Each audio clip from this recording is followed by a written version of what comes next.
دا د مسلم شریف حدیث دی. عبداللہ بن عباس تاغی راوی دی. قال قال رسول الله صلی اللہ علیہ وسلم من حلف على يمين وهو فيها فاجر. څوک یو قسم خوري او دا قسم په دروغ خوري څه دپاره لیقطع مال امرئ مسلم دې دپاره چې وخوري په دې باندې مال دی ورور مسلمان لقي الله وهو عليه غضبان دی به الله سره ملاو شي او الله به ورته غوسه. بل یو حدیث امام احمد ذکر کړی دی او د هغې شواهد په صحاحو ستو کې موجود دي. ورول ائمه عنهم د امام احمد نه ګڼو امامانو نقل کړی دی.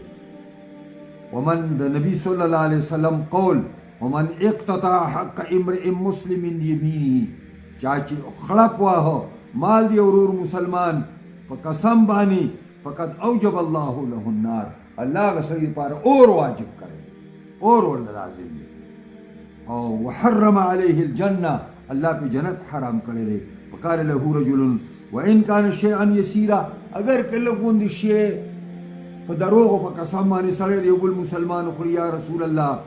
قال وان كان قضيبا من عراق اگر که سانګه د مسواکۍ ونیولي نه وي دیږئ سانګه د مسواکۍ ونی د عربو ته چې کوم خلک تللی دی دا مسواک چې کوم د مسواک دا ونی نه دي دا موږ دلته څنګه چې دا شوي کړي دی دغه په غاړه باندې او کې کران نو داسې هغې د دې شګو کې داسې یو لیڼونه کرلي دي د دې سړک په غاړه باندې د مسواکو ونو په شګو کې ولري په شګو کې دا پوهېږئ په دې باندې هغه داسې دا دنیا ته ډګوي. نو نبي علیه السلام فرمایل که د مسواکۍ ونې څانګه ولېږي او د دروغو په قسم باندې چا وویل د خپل ورور مسلمان ځان له خپله کړنو حرامه ده د دپاره اور لازم دی جنت پې حرام دی. واخر دعوانا الحمدلله.